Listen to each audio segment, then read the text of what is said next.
ہم اپنی کنواری جوان بچیوں کو عیدگاہ جانے سے روکتی تھی۔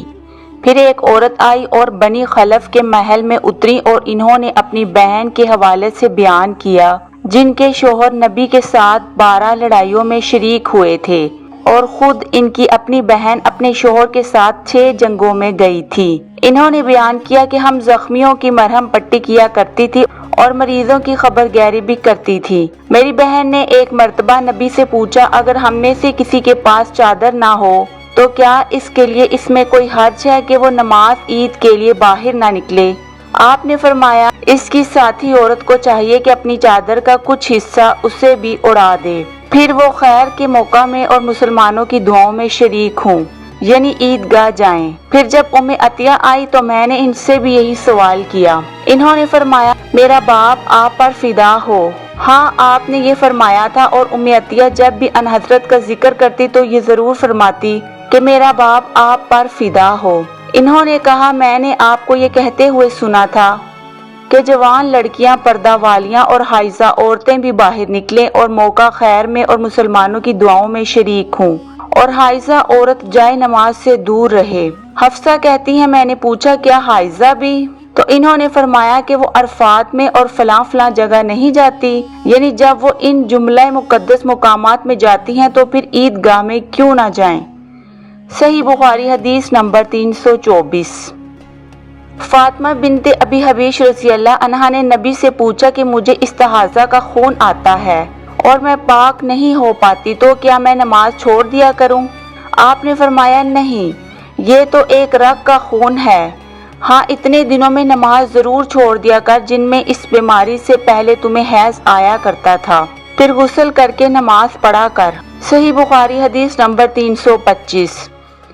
ہم زرد اور مٹیالے رنگ کو کوئی اہمیت نہیں دیتی تھی۔ صحیح بخاری حدیث نمبر 326۔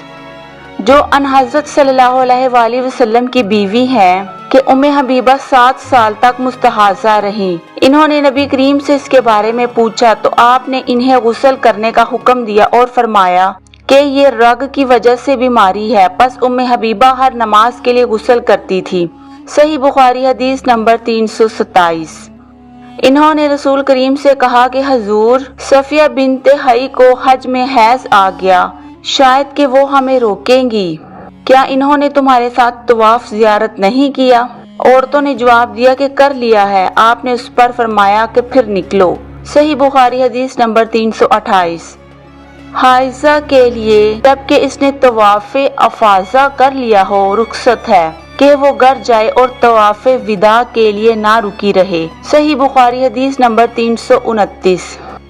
اسے بغیر طواف وداع کے جانا نہیں چاہیے۔ پھر میں نے انہیں کہتے ہوئے سنا کہ چلی جائے کیونکہ رسول اللہ نے ان کو اس کی رخصت دی ہے۔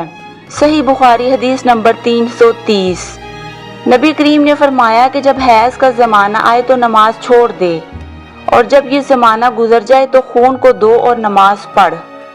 صحیح بخاری حدیث نمبر 331۔ ایک عورت زچگی میں مر گئی تو حضور صلی اللہ علیہ وآلہ وسلم نے اس کی نماز جنازہ پڑھی۔ اس وقت آپ ان کے جسم کے وسط میں کھڑے ہوئے۔ صحیح بخاری حدیث نمبر 332۔ میں نے اپنی خالہ میمونہ رضی اللہ عنہا سے جو نبی کریم کی زوجہ مطہرہ تھی سنا کہ میں حائضہ ہوتی تو نماز نہیں پڑھتی تھی، اور یہ کہ آپ رسول اللہ کے گھر میں نماز پڑھنے کی جگہ کے قریب لیٹی ہوتی تھی۔ آپ نماز اپنی چٹائی پر پڑھتے، جب آپ سجدہ کرتے تو آپ کے کپڑے کا کوئی حصہ مجھ سے لگ جاتا تھا۔ صحیح بخاری حدیث نمبر 333۔